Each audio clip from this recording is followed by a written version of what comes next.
আসলে সকাল 11টার দিকে বের হয়েছিল বাসা থেকে। তো আমি অনেকবার বলছিলাম বাইর না হতে আর কি। তো এমনিতে বের হয়ে গেছে নামাজ পড়বে আর কি, নামাজ পড়ার উদ্দেশ্য করে বের হয়েছে।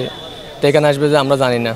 তা আমি নামাজ পড়তে ঢুকছি, তো নামাজের 10-15 মিনিট আগে কল আসছে যে এখানে আগে পড়ে গেছি। তো শুনে এখানে আসলাম, দেখতেছি মারা গেছে।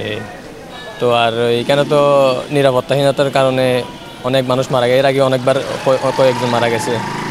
নিরাপত্তার ব্যবস্থা করলে ভালো হবে আর কি। এই ছোট ফুলা হয় না আর মারা যাবে না এরকম খবর পেয়েছি। তার বন্ধু বান্ধব ছিল কিছু, ওই শিশুটির 10 বছরের ছেলে, এর বন্ধু বান্ধবও বলছে এখানে একজন ছেলে ঢুকে গেছে।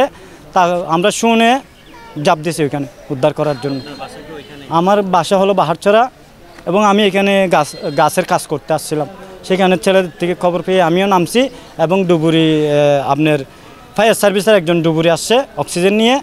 তখন আমরা দুজনে একটু খুঁজে মুজে তাকে উদ্ধার করি, লাশ উদ্ধার করে উপরে তুলে তাৎক্ষণিক হাসপাতালে নিয়ে আসে। হাসপাতালে নিয়ে আসার পরে পানি বের করছে। পানি বের করার পর তাকে মৃত ঘোষণা করছে। সে ভালো শিক্ষার্থী, রহমানিয়া মাদ্রাসার 1 নম্বরের শিক্ষার্থী ছিল সেই শিশুটি, 10 বছরের শিশু। তখন আমরা কি করব আর, এখন হাসপাতালে অপেক্ষা করতেছি তার মৃতদেহ দেখার জন্য। এই আর